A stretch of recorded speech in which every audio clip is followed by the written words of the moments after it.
جنبش مصاف تقدیم می‌کند.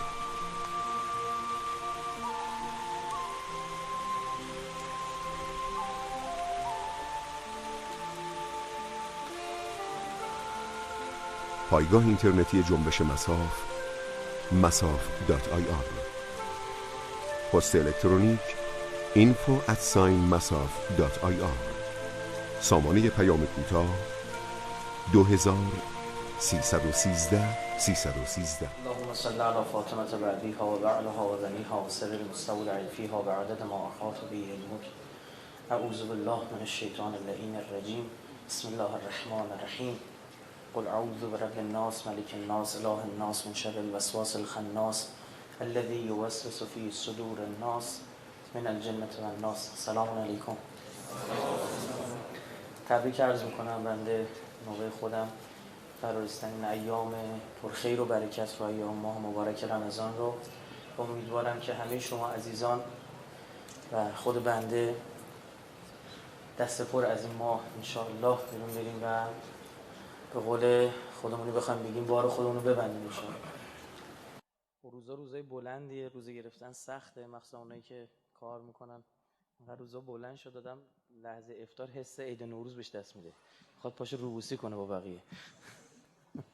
مخصوصا هم حالا چند وقتش مثلا افتاد سخنرانی هم داشتیم، یعنی ما زیاد آب میخوریم. اون موقع واقعا یه روز اومدم دفتر گفتم یه سریع صوت بذار تو سایت از آتش حضرت ابوعبدالله. ما روزه حضرت ابوعبدالله اصلا باید یه ساعت قبل از افطار خون، واقعا مخصوصا روزی که بدوی و سرگیجه بگیری و داستانی آدم درک بکنه خیلی خوبه. حداقل خودشو شبیه کنه که نمیتونیم بکشیم.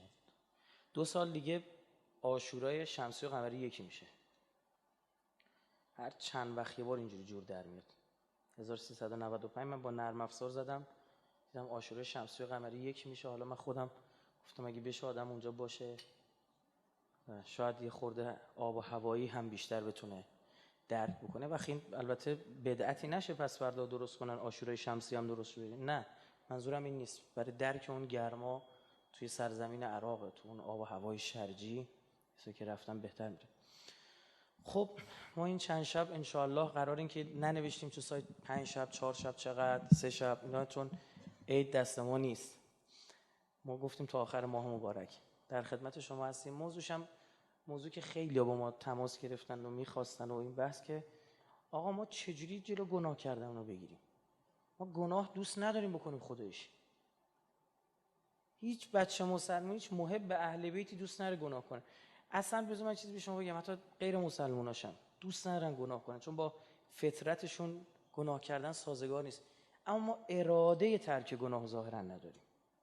گناه میکنیم، شاکی میشیم از دست خودمون، گریه میکنیم، اشک میریزیم، خدای ببخشید، دنبال همین ماها میگردیم خودمون رو تطهیر کنیم، پاک کنیم. اما واقعا راه داره. مبنای بندم تو این چند شب، اول از همه که میدونی همونطور که سخنرانی حقیر هستش، قرآن و سیر اهل بیت ثقله. و خب ما به عنوان یه مسلمان همونطور که وظیفه‌مونه باید پیگیر مسائل اخلاقی بشیم. من از 2 استاد اخلاق بهره میبرم. خدمت این بزرگوارانم میرسم، یه سری نسخه ها دارن، یه سری نکات دارن که این نکات واقعا نکات ارزنده‌ایه. خب اینا رو من یادداشت برداشتم، نوشتم، مثال های خوب براش پیدا کردم، مصداق‌های پیدا کردم. همین ها این نکات رو میخوام عرض بکنم که جاهایی هم به برخی از افراد ما گفتیم نتیجه گرفتن خودش. یعنی چون نتیجه گرفتن در عمل نتیجه داده. یعنی اصلا قرار نیست ما حرفای فقط تئوریک و اینجوری بزنیم، نه. قراره سری حرفای بزنیم که خودتون اجرا کنید، نتیجهش رو تو زندگیتون ببینید. فقط باید پایه باشید. یعنی واقعا اجراش بکنید. اجرا کنید تو کمتر از 2-3 ماه نتیجهش رو تو زندگیتون ببینید. کمتر از 2-3 ماه نتیجه شروع میشه. این چند شب ما قراره انشالله به امید آقا صاحب زمان در مورد اینها صحبت بکنیم. من شب اول و سخنرانیشو قبلا جای دیگه کردم. خب من تو مجبورم شب اول خیلی خلاصه تایم سخنرانی من در واقع 1 بعد میکروفون تحویل بدم. خب یعنی برای سخنرانی هیئتی، سخنرانی معمولی و حتی شاید زیاد هم باشه چون 45 دقیقه اینا، برای ما که رو 2 ساعت و نیم 3 ساعتیم برای ما کمه، یعنی عادت نداریم، شروع میکنیم 1 ساعت. خب حالا نکتهش اینه که این چند شب سریالیه و در واقع پشت سر هم. ببینید خب گناه اون چی که با عنوان اسامی مختلفی هم باز با هم تفاوت داره، حالا بیشتر صحبت خواهیم که شب آینده، مثل اثم، ذنب، اینا میشناسید و ما دوست نداریم کار رو انجام بدیم. در حقیقت یک نافرمانی آشکار در مقابل خداست. انسان جایز الخطا نیست، این اشتباهه. انسان ممکن الخطا است. اصلا انسان جایز نیست خطا کنه. یه جایز الخطا این که مثلا مجاز خطا کنه، بی خود کرده. بعضی از ما هم توهم داریم یه خطایی که نمی‌کنیم انتظار داریم مثلا همین الان از آسمون یا یک فرشته بیاد روی زمین و مثلا یه کفشامون جلو پامون جفت بشه. مثلا این توهم و تخیله. مثل یه راننده خلافکاری میمونیم ما که به گند کشیدیم کل جاده رو، بعد چند روز یه تصمیم گرفتیم کمربند ایمنیمون رو ببندیم، اما کماکان 200 تا میریم ما، با گوشی صحبت میکنیم ما، دسته میکشیم ما. اینا هست چون فعلا کمربند رو داریم میبندیم، انتظار داریم که همه پلیسا برن تو رکوع در مقابل ما تو جاده. و توهمه. اینا رو باید از تو توهمات بیاد بیرون. اگر یه سری توهمات تو ذهن خودمون چیدیم و این توهمات برامون میشه مبنا، بعد یه سری اتفاقات نمیفته، میگیم آی خدا با ما قهره، آی خدا چرا اینجوری نکردی، چرا اونجوری کردی. بعد اینو بذاری کنار یه سری مباحث عرفان‌های نظری که ماشاءالله داره بیان میشه و جاش هم اصلا تو کشور ما خالی نیست، خیلی زیادیش هم داریم، عرفان عملی خیلی کمه. این تشنه میکنه طرفو، اما در عمل راهکاری نیست. تشنه شده در عمل هم راهکاری نیست، از جوب آب میخوره. میاد آقا عرفان اینجوری، سید علی قاضی بزرگ طباطبایی آقا 2 رکعت نماز بخون، اومدن دیدن قش کرده، چشماش سیاهیش معلوم نیست سفیدیش دیده میشه. عجب چیکار میکرد آقا؟ آقای قاضی نماز میخونده اینجوری، آیه خدمت شما از حضرت آیت الله بهجت اینجوری بوده، آیه نخودکی اسمانه اونطور بوده. اینا رو میشنوی و بعد انتظار داری تو هم یوهایی میفتی توی فازی و یک سیستمی درست بکنی و بعد میری تو دیوار هیچ چی هم اتفاق نمیفته، به کل شک میکنی. نه عزیزم، آقای قاضی 20 خورده سال فقط نگین زیر زبونش گذاشت که حرف لغو نزنه. 20 خورده سال زیر زبونش سنگ نگین عقیق گذاشت، هر موقع می‌خواست یه حرف بی خودی بزنه که جاش نبود، همین مزخرفاتی که ما میگیم بیکام، کسی از ما از اون سوال نپرسه حرف میزنه. میشه غیبت، میشه خودشیرینی، میشه اطلاعات لو دادن، میشه هزار جور. بیکام بشو ساکت بشه. برای اینکه خودم میگم واقعا اینکه حقارت شخصیتی داریم دیگه. آقا راجع به این مسئله من نظریه بدم، همونجاست دیگه دقیقاً آرومش کنی تو جمع. خب آقای قاضی هر موقع حرفی بزنی که من برای چی باید این حرفو بزنم؟ تو ازم سوال نپرسم، من چرا بی فشارش میداد؟ حالا یه سوال، ما جایزیم بریم کارو بکنیم دیگه؟ نه خیر، اینم نیست. اشتباه نکن، همینه دیگه. این فرمول برای آقای قاضی بوده، تو فرمول خاص خودتو داری. همین چی شو؟ شما فرمول خاص خودتو داری. تو برعکس بهترین دکتر خودتی. قرآن اهل بیت بهت میگن مریضیا رو دیدی، آقا یه نفر هستش میگه آقا بیا فلان بخور، میگه نه آقا من بعد از فلان غذا به همون غذا رو میخورم حالم بد میشه. دکتر خودشه. تو اون جمع افطاری دادن 20 نفر هیچیشون نمیشه، این یه نفر براش ضرر داره. اینا رو باید پیدا کنی و میدونید همتون اون گیر و گورای زندگیتون رو میدونید، اون گره ها رو میشناسید، باید خوب استفاده کنید. شیطان هم کارش ارائه گناهه. دست هیچ کدومونم به زور نگرفته بره. اون دنیا ما خیرشو میگیریم، ما نکه ان شاء الله جهنمیا خیرشو میگیرم. یا خدا کار همین پدر سوخته بود، این نگرش نزاده رد بشه، خدا نگرش بده. میگه خب بگو، میگه من دست کدومتون رو به زور گرفتم؟ نه یکیتون باشه میگه آقا این خیر منو، بیا بریم زنا کنیم، بیا بریم. دروغ اگه نگیم من با این کل تو شلیک میکنم تو مخت. میگه پیغمبر شما به تو گفت بیا تو این راه، منم گفتم بیا تو این راه. حرف منو میگه حرف پیغمبر رو گوش کن. تازه من از این براءت میجویم، خیلی احمقه. آتیش میگیره آدم. اینی اخاف من الله رب العالمین، من تازه خودم از خدا میترسم. این حرفای مکالمه این قرآن آورده. میگه من خودم از خدا میترسم، بعد تازه به اینم من فاصله بدید خدا اینو بکشید شما. بعد جونورم طبقه 4 میسوزوننش تو جهنم. یعنی 3 طبقه هست که بدتر از اینن. اونن که شیطان رو رد کردن، شیطان رو درس میدن. شیطان بدبخت 4 تا راهکار اینا داره یاد میده و بعد دیگه بعضی اصلا یاد میگیرن اوستا میشن. یه بابایی رو گفتم دیگه داشت گناه عجیب غریبی میکرد. بعد حالا دیگه گناهش نمیشه گفت. آره گناه عجیب غریبی، گناهش که تماشا کاری که تماشا گفت شیطون لعنت. من گفت بر پدرت لعنت، بر جد آبادت لعنت. من 1000 سال فکر میکردم چیزی به مخم نمیرسید، تو اینا کجا در آوردی اینو گناه کردن؟ ما آدم و عقلونش جنا بیشتره از شیاطین. شیاطین جنی عقل انسان بیشتره. خب اونا تجربه دارن چون عمر زیاد دارن. مثلا شیطان تا یکی مثل شما رو میبینه میگه عجب، یه علیه السلام 1200 سال پیش بابایی بود این همین بود کله پاش کردم. یادمه برای اون این کارو کردم، برای همین جواب میده. اخلاقش این همونه. کیس آشناس، پروندهشو قبلا داریم. اینجوریه، اونا تجربه دارن. وگرنه علم ما، عقل ما اینا بیشتره انسان. و علم الانسان ما لم یعلم و علم الآدم اسماء کلها. مثلا تو اون سوال جواب این جن‌ها، فرشته‌ها، این جنی که رفته قاطی شده بود نتونستن جواب بدن. ما قراره رو این راهکارا هم کار کنیم. یه چیز عجیب غریبی که حالا تو این کتاب شریف ما واضح آمده اما تو ترجمه ها در نمیاد. ایراد زبان غیر عربه. میخواد فارسی باشه، ترکی باشه، انگلیسی باشه، اسپانیایی باشه، زبان نمون بورکینافاسو باشه، فرقی نمیکنه. در مقابل زبان عربی ما چیز داریم، مشکلات داریم. الان شیطان تو قرآن 20 مدل به ما حمله میکنه. بعد همه رو نوشتیم فریفت و کشت خودتون. فریفتم شد. آقا اسرائیل به غزه حمله کرد. و چه جور حمله ای بود؟ حمله کرد. موشکم حمله کرد، میگه حمله کرد. تک‌تیراندازاش رفتن، میگه حمله کرد. نمیدونم با هواپیما رفته زده، میگه حمله کرد. نیروی زمینیش رفته گرفته، میگه حمله کرد. بابا من نمیتونم اصلا، باید بفهمم چه جور حمله کرد. برای اون تک‌تیرانداز بذارم، برای اون پهپاداش دوش برتاب بذارم، برای جلو موشکش موشک بزنم. تا نفهمی نوع حمله چه جوری میخواد جلوگیری کنی؟ افغانستان نیروی دریایی داره؟ آره یا نه؟ و دریاش کجا بوده داشته باشه؟ مثلا حمله دریایی ممکنه بشه به افغانستان، بره سرمایه گذاری کنه رو نیروی دریایی. نشدنیه. مغولستان نیروی دریایی داره؟ نداره دیگه، ما داریم. چرا؟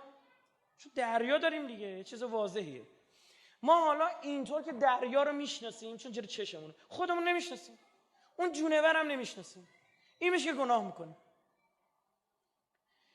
این جلسه اول من مدلایی که این جونور به ما حمله میکنه، این جونور تو صحبت‌های بنده تو این 4 شبه که خدمت شما هستم یعنی شیطون عمدتاً، مگه اینکه عکسش باشه اونم توضیح میدم.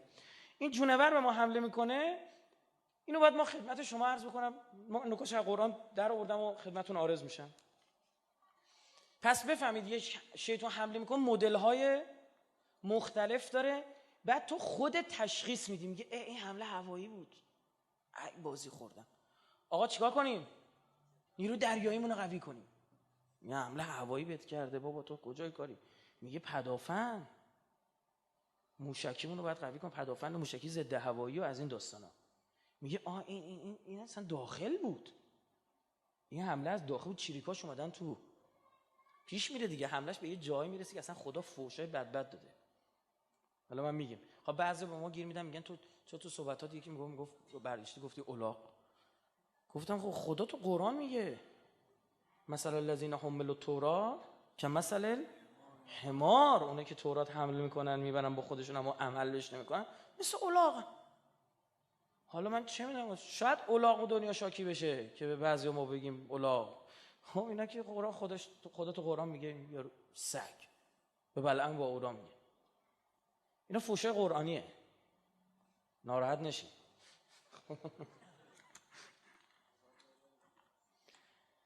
اولین نوع حمله این جونور وحیه.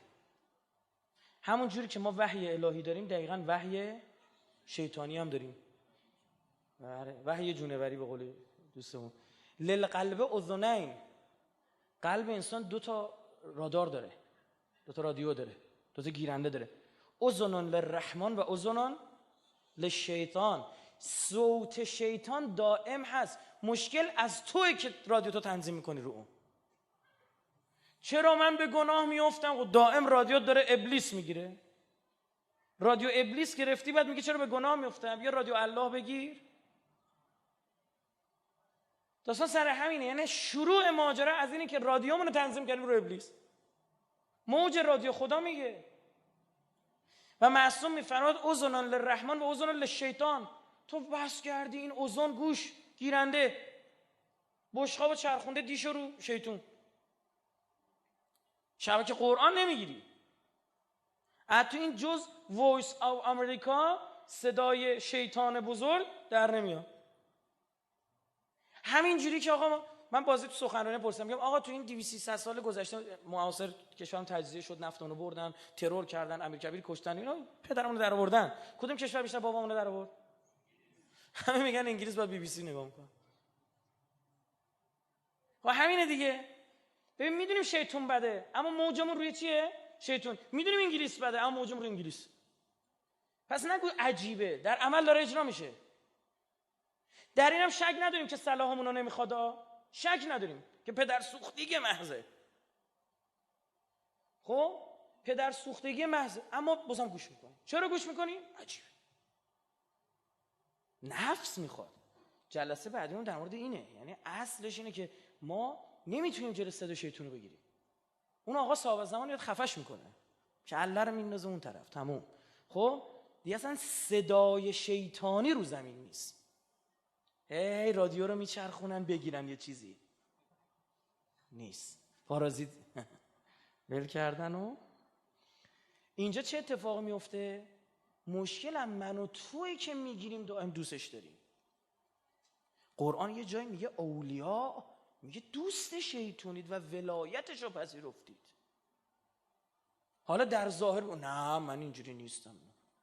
در ظاهر عربستان بیاد به اسرائیل فوش بده. آقا من خبر به شما بدم، به غزم ربط داره، ما اخبار نسبتاً بسیار صحیح داریم که کل هزینه حمله اسرائیل به غزه رو عربستان متقبل شد. خب کارامه دیگه. مثلا بولتن تهیه میکنیم، بولتن خیلی خاص، نزدیک 800 تا خبر و تحلیل در ما خونده میشه 6 تا 7 تا 8 تا تحلیل.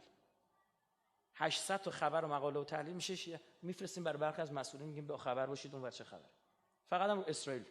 خب من دارم یعنی به عنوان کارشناس دارم عرض میکنم. عربستان الان یه سری از شروط حماس برای آتش بس رو اسرائیل قبول کرده بود، عربستان و مصر بودن قبول نمی‌کردن. اینا قبول نمی‌کنن، میگم حماس کلا باید از بین بره. اینم سنیه. چی شد؟ این داعش کدوم قبرستونه؟ این حمله خوبی نبودا. ما میبینیم، ما هم جیگرمون آتیش میگیره، خدا شاهد.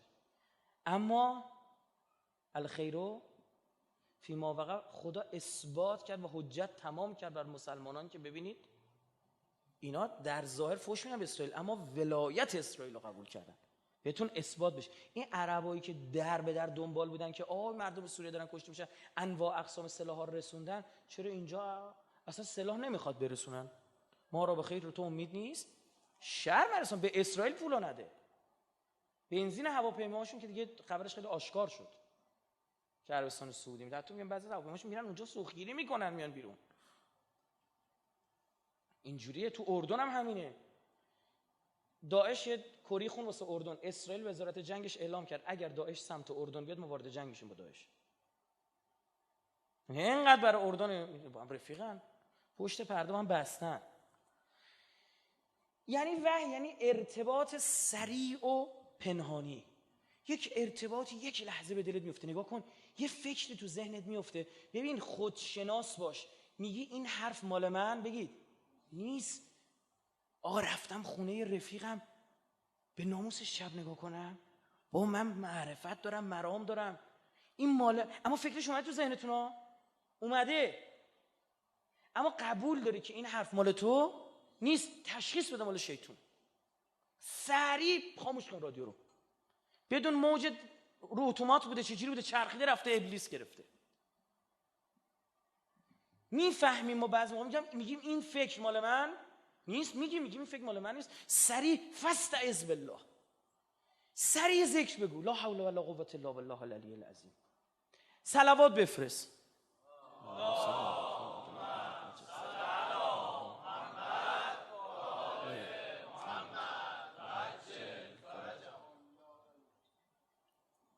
آره اینا واقعا اثرگذاره ها.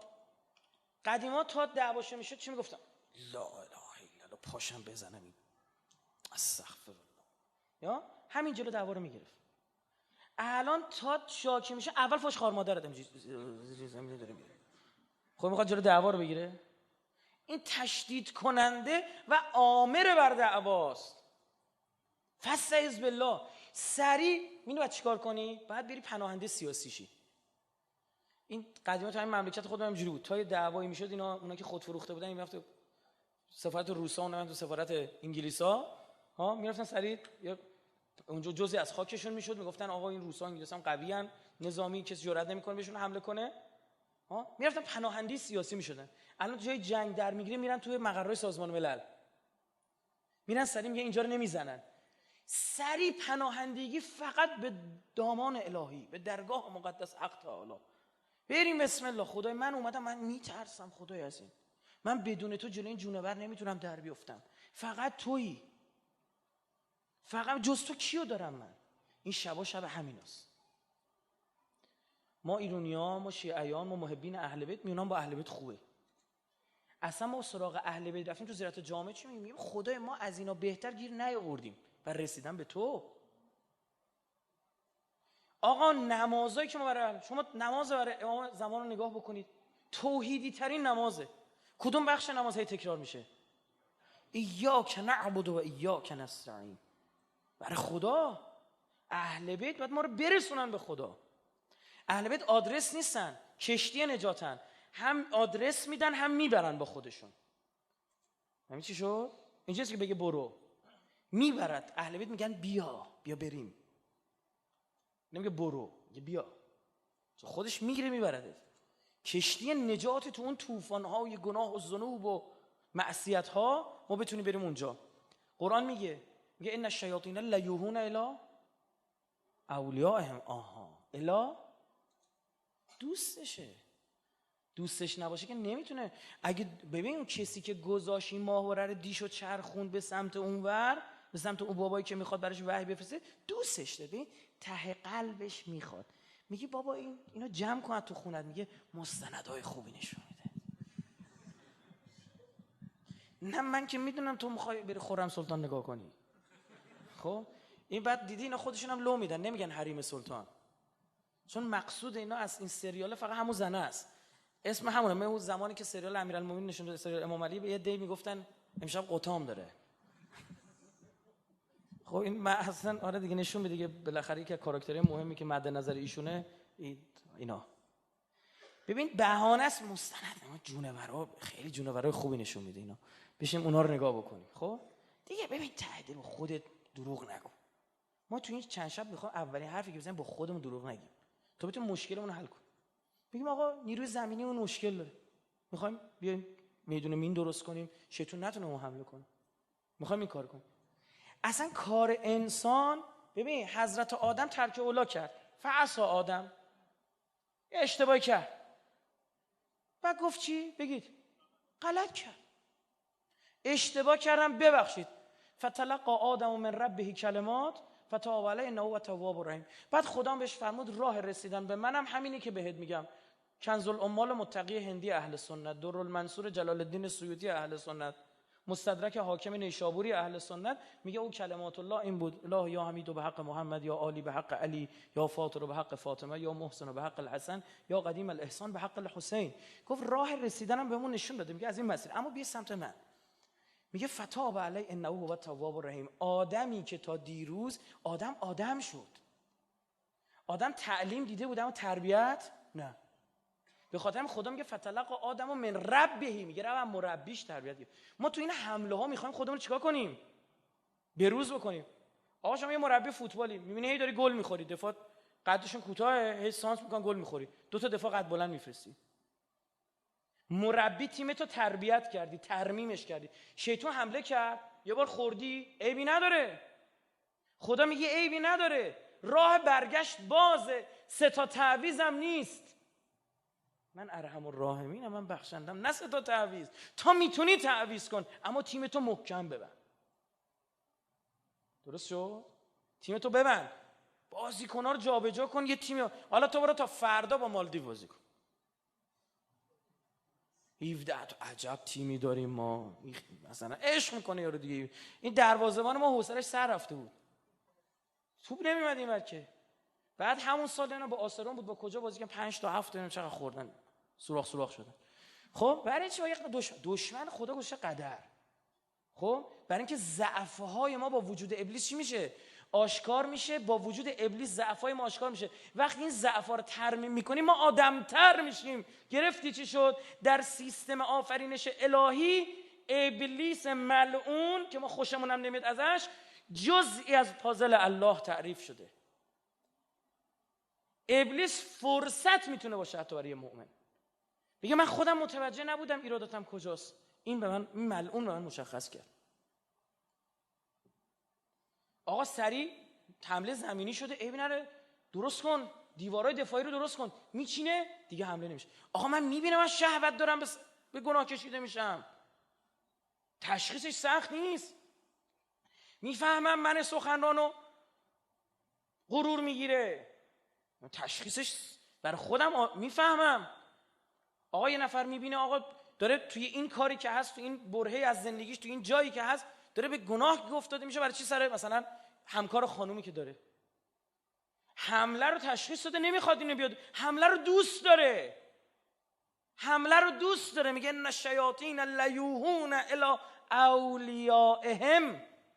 میگه این ولایت ابلیس اصلا پذیرفت، خوشش میاد، حالا به زبونم نمیاره، خدایا توف این ور اون ور میکنه، آره اما دلش اونوره. کلا این ماجرا اینا دریابیم.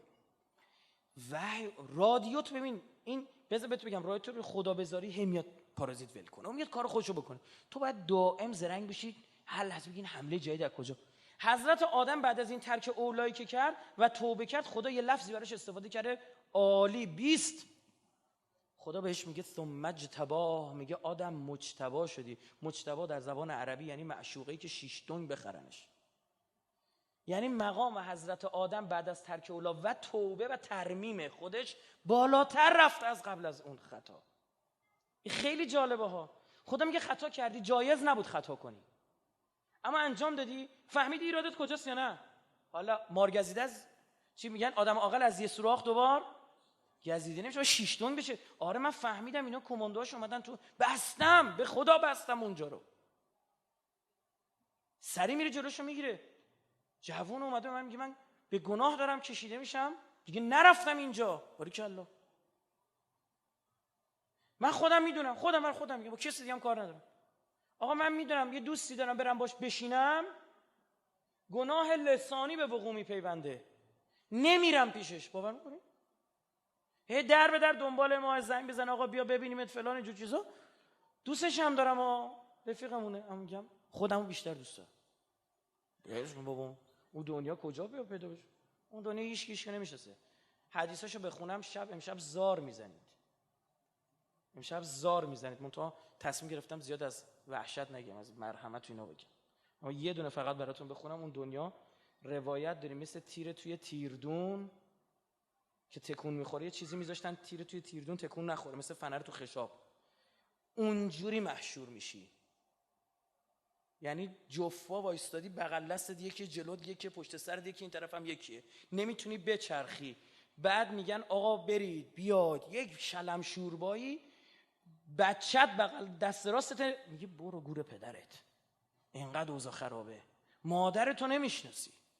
خب بعد میگه آقا غیبت کردی از فلانی، بگرد پیداش کن حلالیت بگیر. یا خدا تو اون جمعیت 2000 سال دنبالش میگردی، بعد 2000 سال پیداش میکنی، میبینی 50 نفر خرش رو گرفتن، این خر 20 نفر رو گرفته، یه شیر تو شیریه، تو هم میری تو اون دعوا. حق الناس آقا رعایت کن، حق الناس رو رعایت کن که خدا حق الناس از شهید هم میگیره، چون عادل این خدا.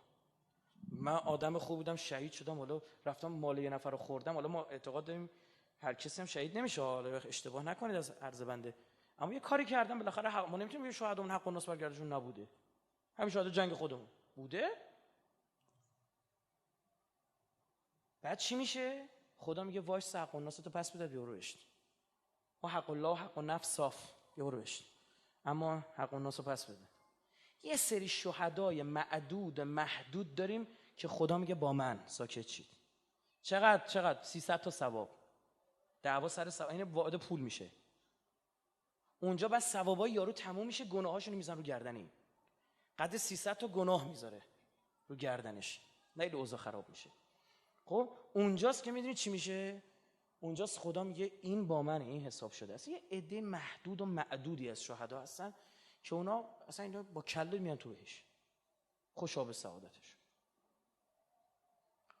اونا مثلا یه کسی که دنیا میتونه به خیر زهیر رو بگیره و خیر وهب نصرانی رو بگیره بگه حق الناس، خدا میگه با من چند 300 400 بدین خفش کنید برو.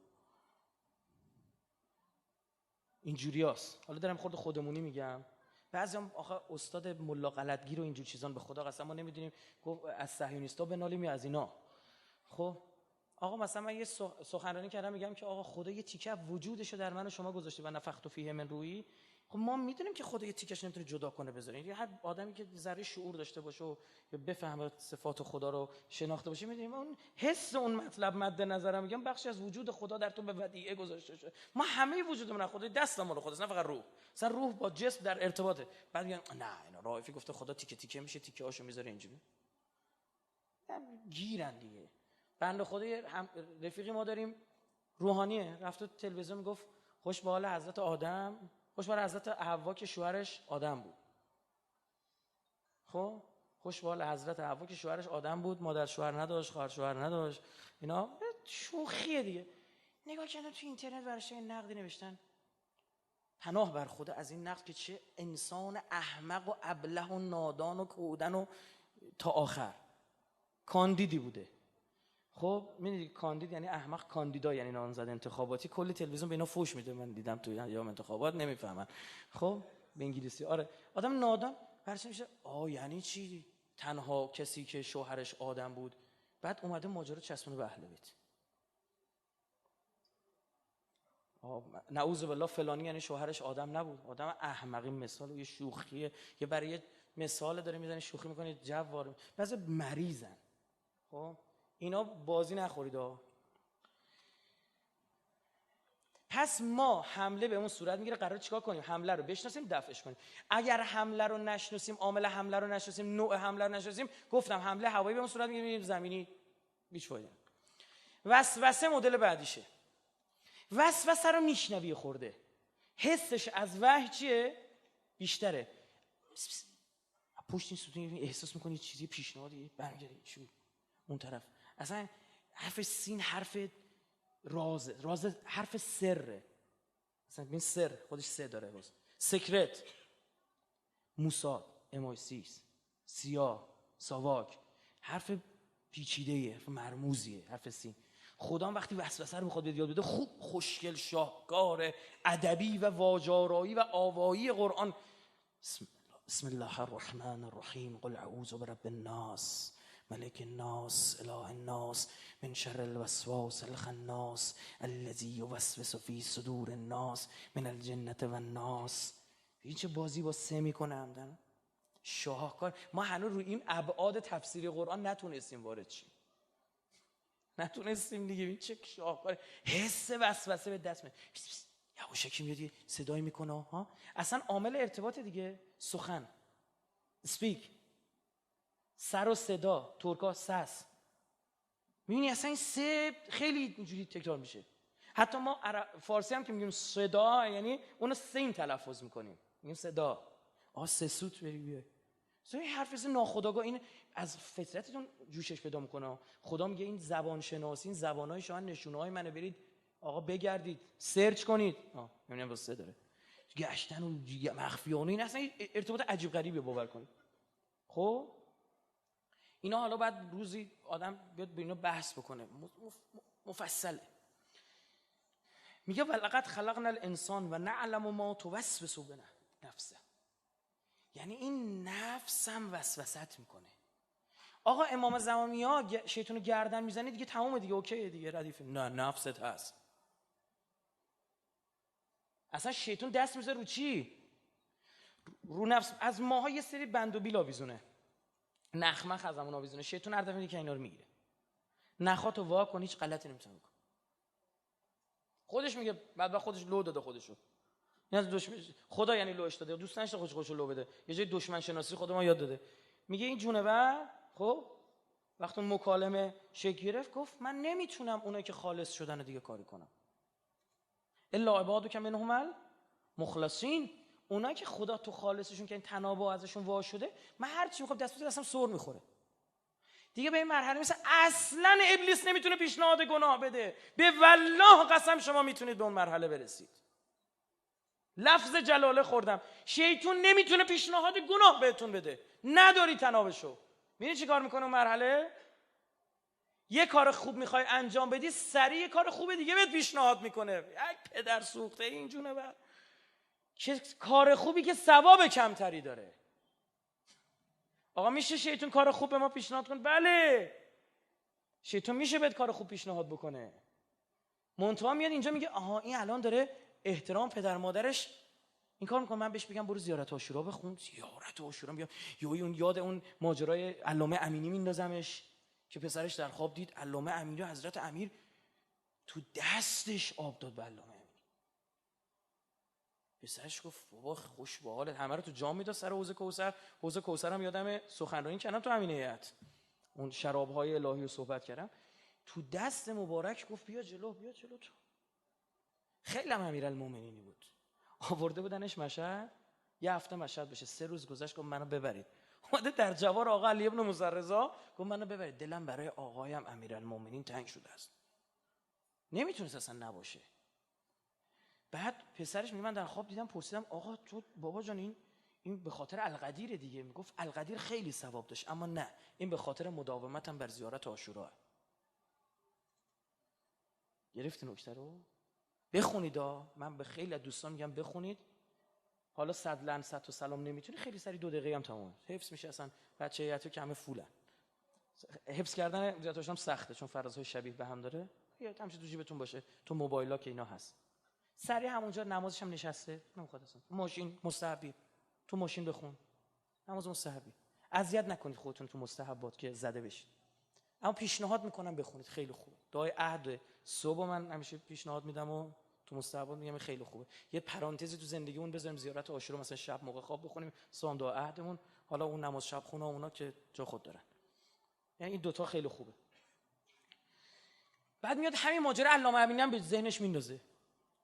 بابا پدر و مادر اینجا اصلا راه رسیدن به اهل بیت پدر مادرن.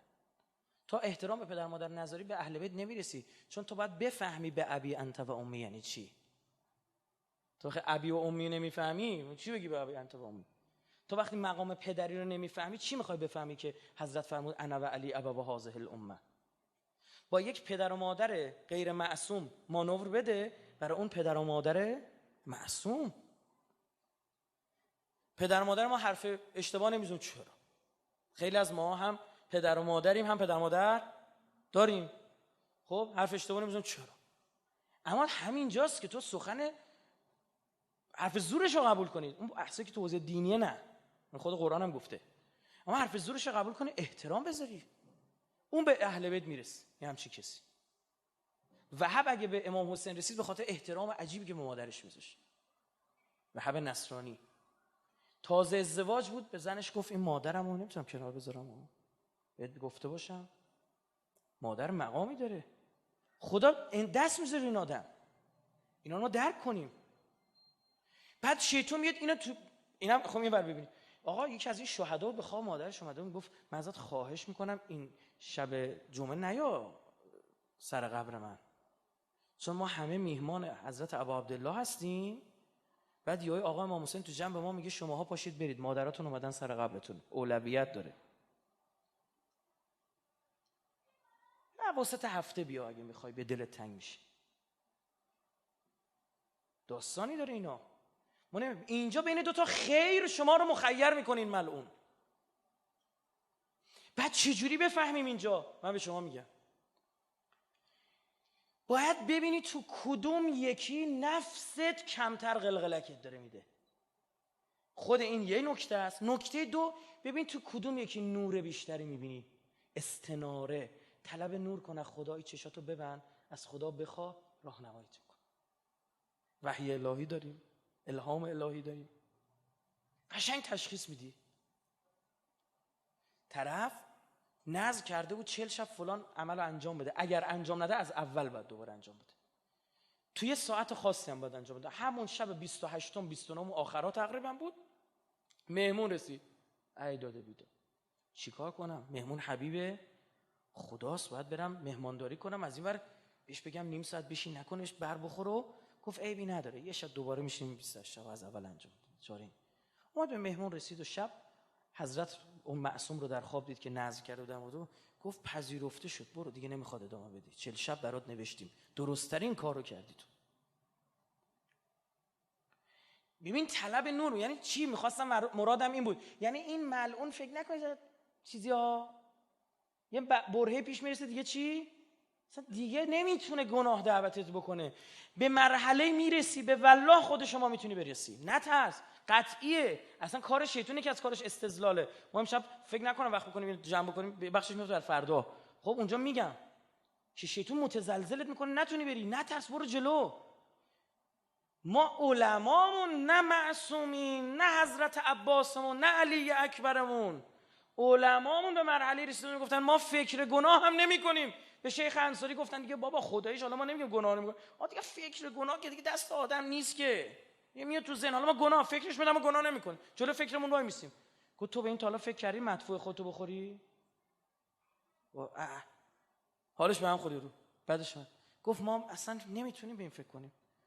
یعنی گناه عینه اکل مدفوع میبینیم، این خوردن مدفوع میبینیم. برای چی؟ برای اینکه گناه مثلا مدفوع و زشتیش آشکار شده. حضرت یوسف زشتی زلیخا رو دید، اون زشتی باطنیش آشکار شد. قرآن میگه این هم همت کرد بر او، اونورش هم میگه به خدا، میگه چی؟ همت به ها، پناه برد به خدا. زشتی درون خدا میگه ما کمکش کردیم، رحمت من شامل حالش شد، وگرنه یوسف هم چپ میکرد. تو اونجا رحمت خدا شامل حالش. آیه قرآنشو بخونید، خداست دستگیری میکنه. زشتی این عمل زلیخا رو دید، زشتی خیانت اینقدر برای این آدم بده اصلا نمیتونه ببینه. اینجوری باید برسیم، این زشتی رو میشه به وجود آورد. بله، یک طلبه‌ای بود، یه شیخ بود، فکر کنم شیخ احمد نامی بود، این خیلی خوشگل بود. اصلا مردم تو خیابون وایسا اینو نگاه میکنن، گفتن عجب آخوند خوشگلی. میدونید دیگه آجای تهرانی خدا بیامرز میرفتن مدرسهش، میخواستن درس حوزه برن، میگفتش که آخوند باید خوشگل باشه، یعنی تو دلبرو باشه، بالاخره اونم یک مطلبی ها. بعد این خیلی خوشگل بود. یک کسی تو کوک این رفته بود، هی به بهانه‌های مختلف پر و پای میپیچید، اینم پا نمیداد، میرفت مکتب درس میداد.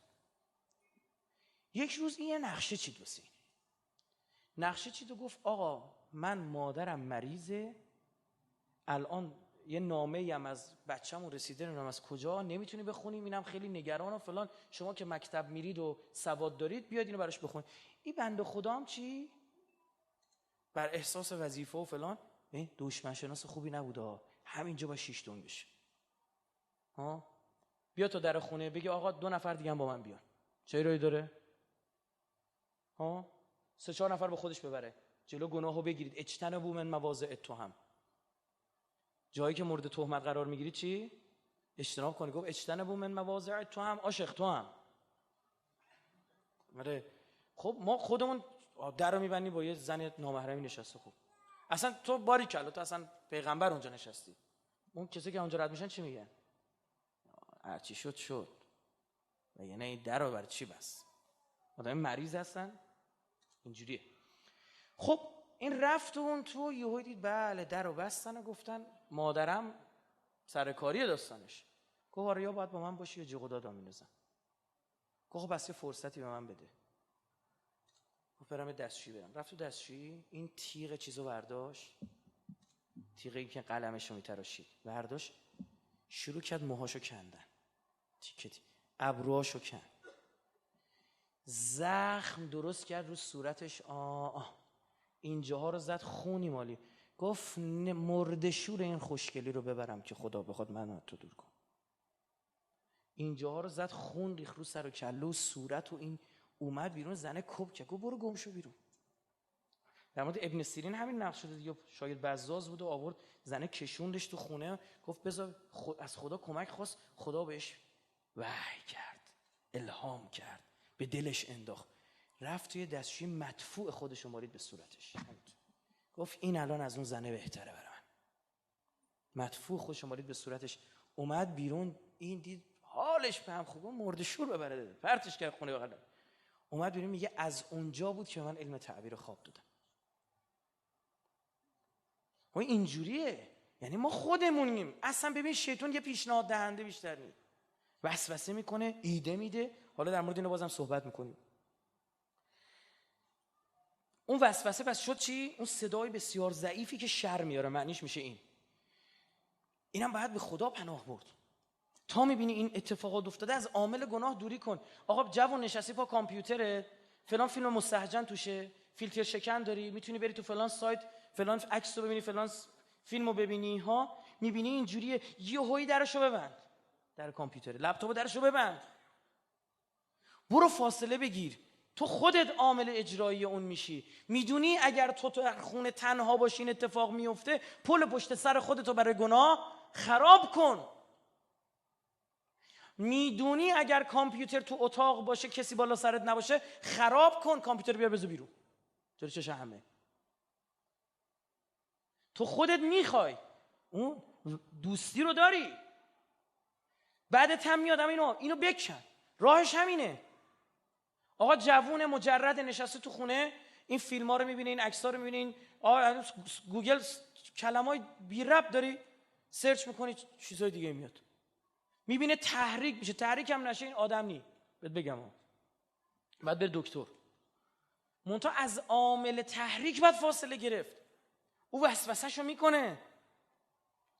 تو دوست داری صدای شیطون رو بشناسی، میگه صدایی که شر میاره، صدای خفیفی که شر میاره، گوش نده، نگاه نکن. این مجرد و متأهل و اینجور چیزا نداره.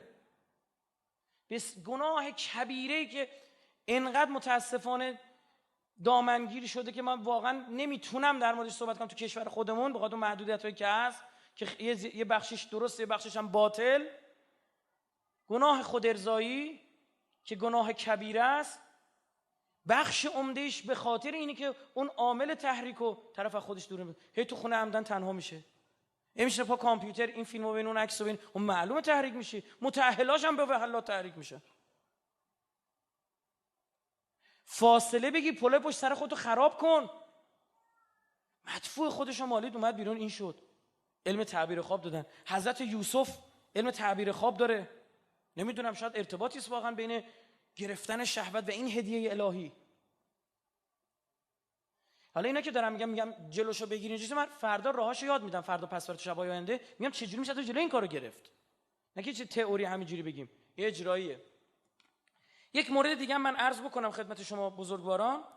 یکی دیگه از کارهایی که میکنه شیطان و شما رو به گناه میندازه که خیلی خیلی هم مهمه، القاء امنیه است. القى الشیطان فی امنیته، آیه قرآن داریم که این آیه در مورد پیامبران آورده. یعنی حتی شیطان از پیامبران تو این زمینه دست بگید نکشیده، امنیه غلط بهتون میده. اینو بارها گفتم. ببینید ما یه سؤال داریم و یه امنیه.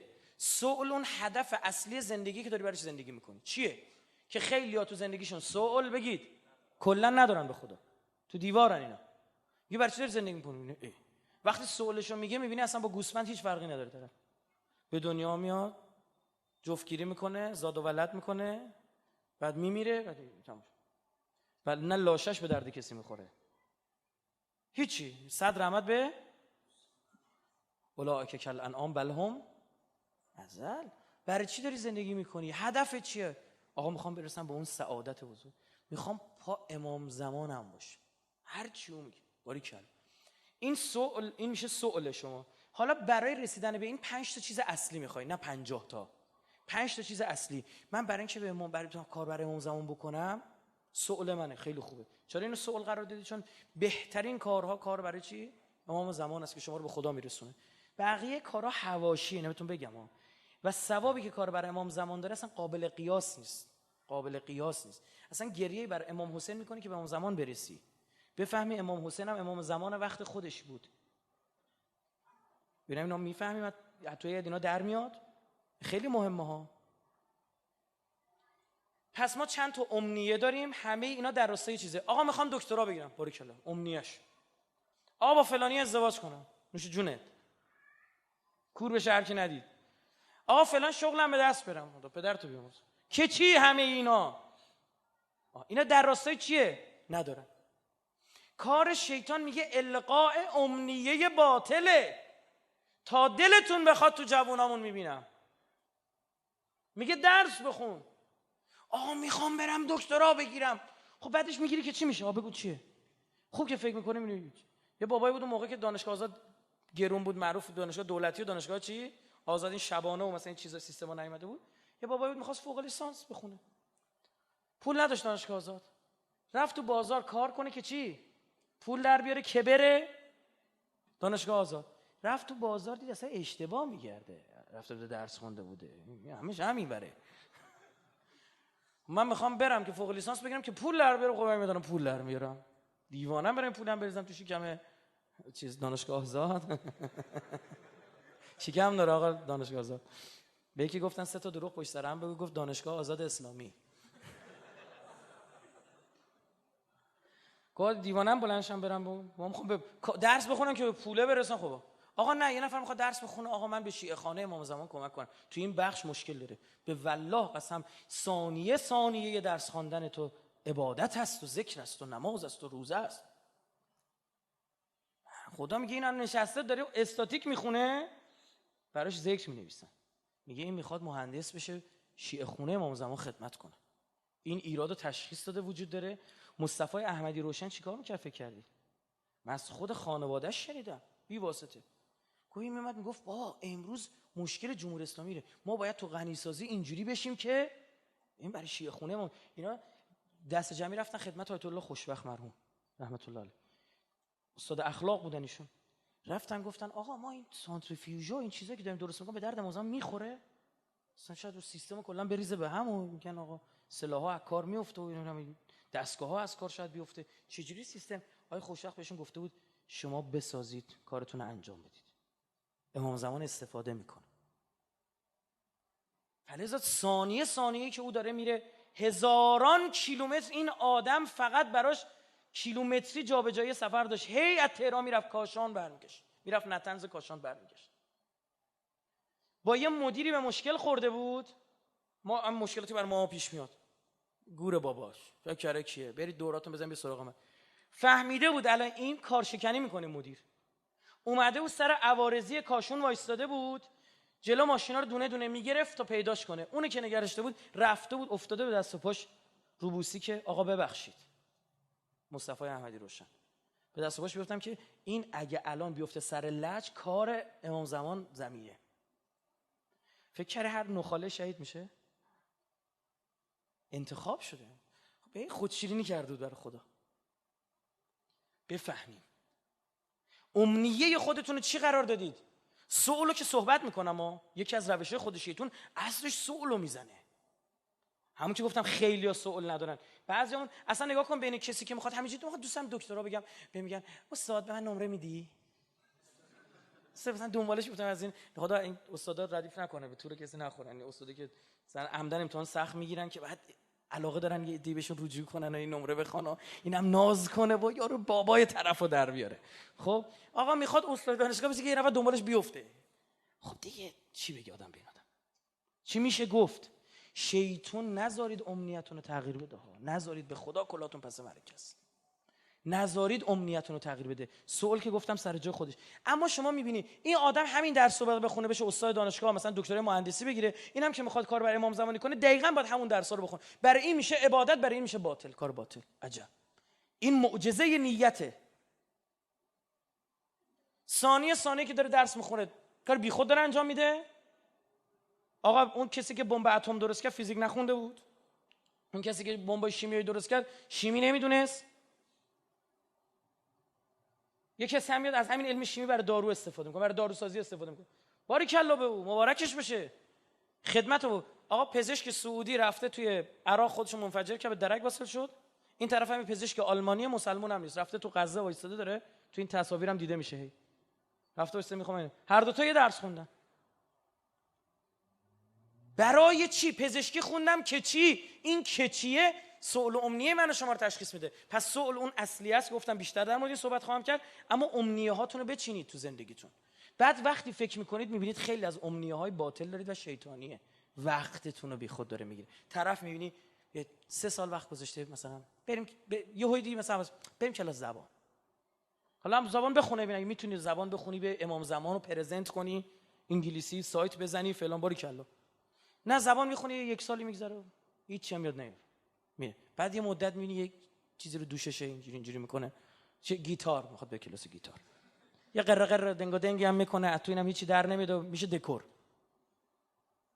گیتارایی که تو خونه ها هست دکوره، که یه مدت هم میدونه دیگه قوطیش گیر نمیومد، گیتارا خودش گیر میاد، قوطیش گیر نمیاد، چون خیلی قوطی خالی میخریدن تو بازار، عرضه و تقاضا با هم ریخته بود، قوطی خالی میذاشتن اینجوری میرفتن.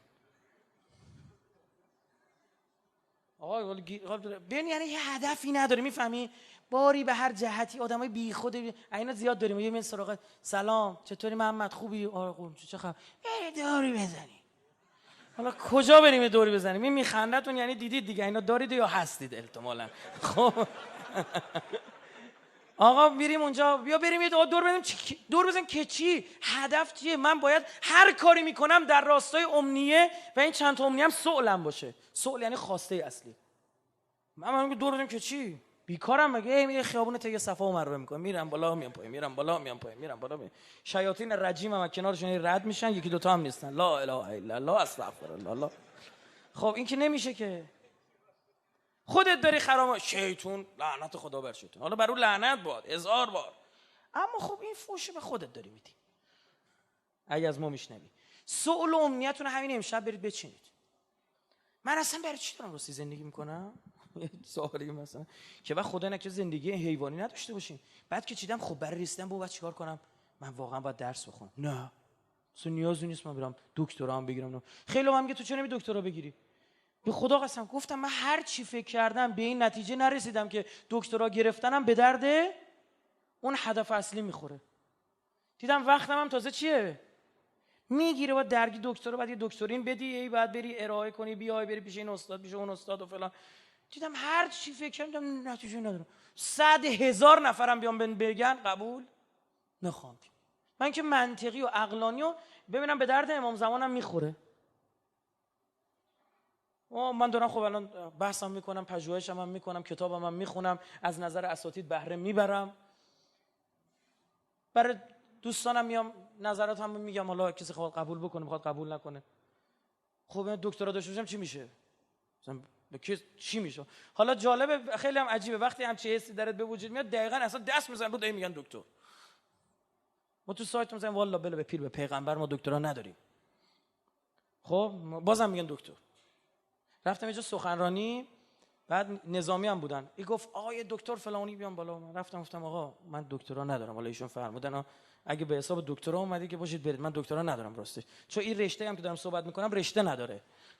مثلا تو دانشگاه نداریم مثلا، خب جونورشناسی اینجوری نداریم دیگه. خب بعد عرضمو تموم بکنم، خوب دقت کنید. بعد که اومد بره تشکر کنه، ما نشستیم و چند تا سوالم طرح کردیم و جواب دادن و از همون نیروهایی که اونجا بودن می‌خواست هدیه بده.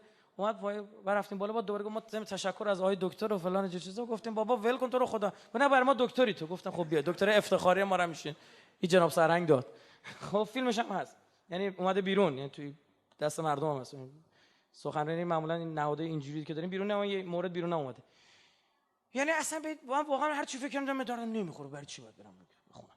برم وقتمو تلف کنم، الاف کنم و برم مثلا دکترای حسابداری بگیرم. چیکار کنم دکتر حسابداری؟ اما قبل حسابداریش به چه در خورد؟ یه نکته بگم حالا خورده فضا عوض بشه و خوب بخندید که برای گریه آماده باشید. من به خودم هم رحم نمی‌کنم توی تیک انداختن. یه بار رفتیم دانشگاه آزاد اردبیل، سخنرانی دختر خانم گفت شما استاد این رشته تحصیلتون چیه؟ گفتم حسابداری خوندم. تا گفتم حسابداری، آقا اینا یک سوت کفی زدن اون حسابداری‌ها. بعد من احساس کردم یه خورده حسابداری‌ها اینجا جو گرفته شون. گفتم خیلی رشته خوبه. دوباره سوت کف زدم. گفتم اصلا عالیه. دوباره سوت کف زدم. گفتم که این رشته که اصلا بیکار نمیمونید. بازار کارش فرامه، هر جا پول باشه حسابدارم هست. دوباره دو سوت کف. گفتم دستشوی بین راه هم که میری میبینی یه حسابدار گذاشتن اونجا. آره خب من برم چی دکترای برم اینو بگیرم که وقتی من نه درسشو میدم تو دانشگاه، نه وقتشو دارم، نه اصلا الان برای کسی دیگه توجیه داره. مملکت حسابدارم میخواد، اشتباه نکنید. خب اما برای من خوب نیست، برای یکی دیگه خوب. بره بخون. این توی امنیه های بنده بگید فعلا حالا هانی، مگه اینکه حالا مثلا یه چیز دیگه بشه. آخه تو کشور ما یه چیزای عوض میشه، مجبور میشه. حالا ما واقعا به چیزای سیاسی نگاه نمی‌کردیم از اول، مثلا بیای پست سیاسی خوشم هم نمیاد، مسئولیتش سنگینه. آقای قرائتی هم عامل موفقیتش همینه، یعنی به عنوان خطیب خودشو نگه داشت. بنده اعتقاد دارم وقتی طرف میره تو سیاست بازی یه ذهنیت بدی تو مردم، این میرفت اصلا حرف میزد که یه روزی بیاد برای این کار. بعدش هم توی مجلس هم که دیدید دیگه، یه قانونی تصویب کردن که فوق لیسانس فقط میتونه بیاد. بعد کلی نماینده مجلس لیسانس داریم. گفتن خب اینا رو چیکار کنیم؟ ما یه راهکار خوب داریم. یعنی چی؟ گفتن هر کی یه دور نماینده مجلس بوده یه مدرک. و رئیس جمهور اون موقع رفته بود توی مجلس یه تیکه‌ای هم بهشون انداخت، گفت بعضیا با 60 مدرک گرفتن. یعنی دکمه فشار دادی اینجا رأی دادی مدرک گرفتی. خب نظرش بریم. خب خیلی کار زشتی بود. یه وقتی داره مثلا همینجوری این داره میره بالاتر. دوره بعد گفتن که چی؟ هر کی 2 تا دوره نماینده مجلس داشته باشه 2 تا مدرک، اینا از بزنیم دکترا. هی رقبای انتخاباتیشون تو شهرها حذف شن. توجیه دیگه چی دارم میگم؟ حداقل ان شاءالله که اینجوری نیست، یکیش این باشه. و خیلی زشت. من اون روز واقعا اصلا خجالت کشیدم. خودم خجالت کشیدم. آره موقع اینجوری میشه آدم مثلا یه برنامه‌ش هم می‌نویسه میگه نه من حتما باید نماینده مجلس بشم، به این اتفاق ها شروع میکنه خوندن. یا میاد چیکار میکنه؟ اینقدر شانتاژ درست میکنه اونا دوباره برگردن بیان پایین مدرکش. حالا نه داستان سری چی؟ ببینید امنیتون چی قرار میدید. اللهم عجل ولیک الفرج والعافیة والنصر وجعلنا من خیر اعوانه و انصاره والمستشهدین بین یدیه. تعجیل در فرج قطب عالم امکان حضرت صاحب الزمان صلوات نبی.